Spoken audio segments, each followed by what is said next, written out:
In this video, we'll solve the implicit differentiation question you see in front of you. So we have the equation of a curve, and we're expected to find the coordinates at which the gradient or the dy by dx function of the given function is 0. So obviously, we have to find dy by dx, but when you look at the function, you realize that we're going to have to use implicit differentiation because both y and x are on the same side, and it's not going to be we're not going to be able to rearrange it. So we're going to start this question by doing implicit differentiation.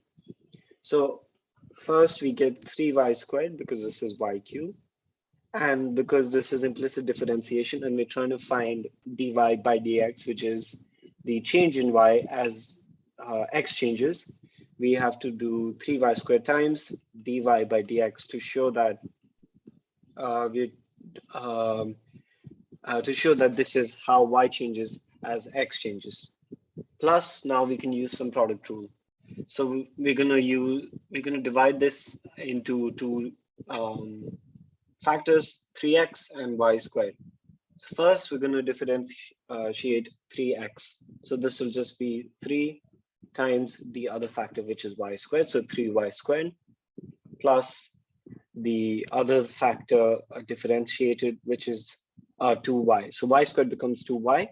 Once again, because this is y as x changes, we're going to do 2y times dy by dx. And then over here, 3x does not change. So times 3x. So minus, so x cubed becomes 3x squared. Now, what many people forget is that both sides of this equation must be differentiated. So both sides must be differentiated.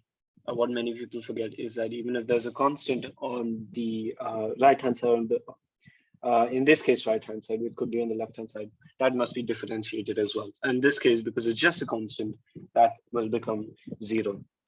So let's write this again. So we have 3y squared dy by dx plus 3y squared plus 6xy, because 2 times 3 is 6, and then you have x and y, times dy by dx minus 3x squared is equal to 0. Now let's try moving the like terms to one side. So in this case, we're going to group them by whether or not they have the dy by dx term. So we're treating dy by dx as almost like a factor. So we can write this again as 3y squared. So we have the dy by dx here, plus 6xy, which also has the dy by dx. So I'm going to write it like this, and I'm going to put them in a bracket. Dy by dx is equal to, let's move the non-dy by dx terms to the other side. So we have minus 3x squared, which goes here and becomes 3x squared. And the 3y squared, which gets moved again, becomes minus 3y squared. Now we're going to have to find dy by dx. So dy by dx will essentially be equal to this divided by this, because remember, we're going to treat this as like a term, as a factor of this term. So dy by dx will here be 3x squared minus 3y squared over 3y squared plus 6xy. Now you can see that we can probably simplify this a lot because of the presence of 3. So 3, 3, 3, and here it's 6, so we can divide that by 3 and get. So this simplifies to x squared minus y squared over y squared plus 2xy. So that's what we get for dy by dx. Now we must find the coordinates of the points at which dy by dx is 0. Now when dy by dx is 0, we're essentially finding the turning points, because if the gradient of a function as dy by dx is the gradient function, so when that's equal to 0, the gradient of the original function is 0. So for example, if we have, this is a random function. So if you have a function like this, we'll have a turning point here and here. And at these points, the gradient is 0 as the tangent of that particular point. Let me draw that again.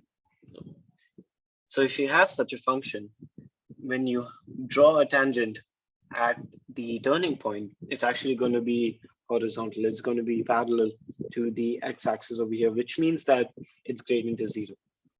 So that's the idea behind dy by dx is 0. It's the point where the tangent of the point of the turning point is the gradient of that will be 0.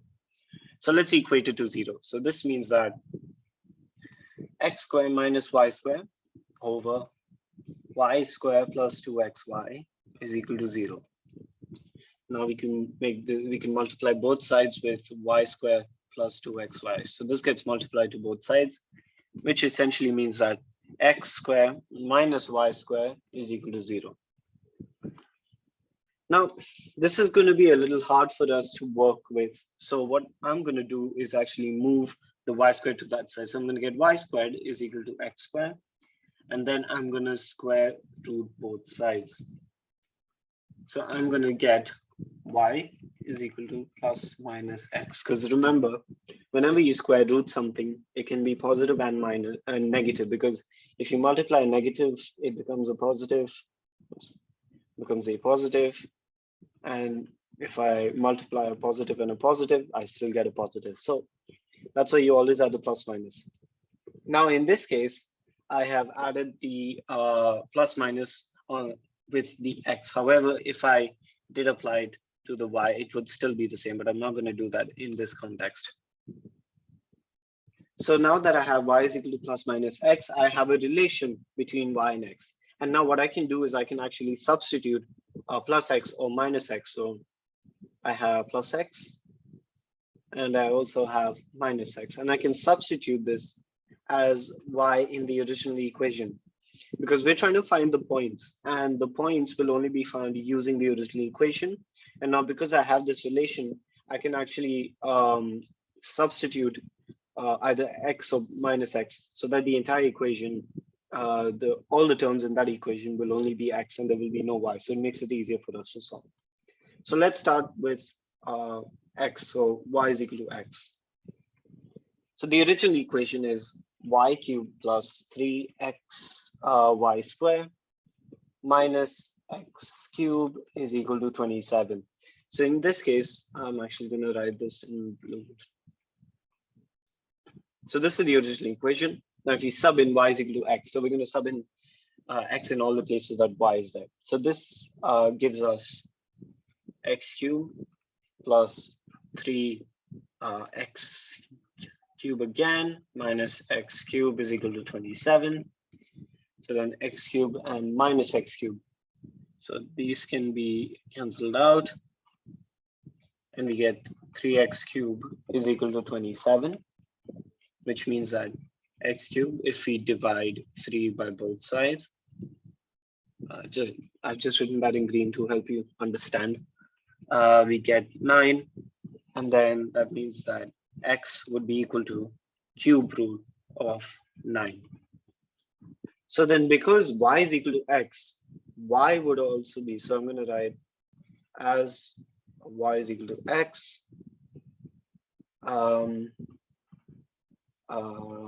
Y is also equal to cube root 9. So that's the first coordinate we have for when the gradient, so dy by dx is 0. It's cube root 9, comma, cube root of 9.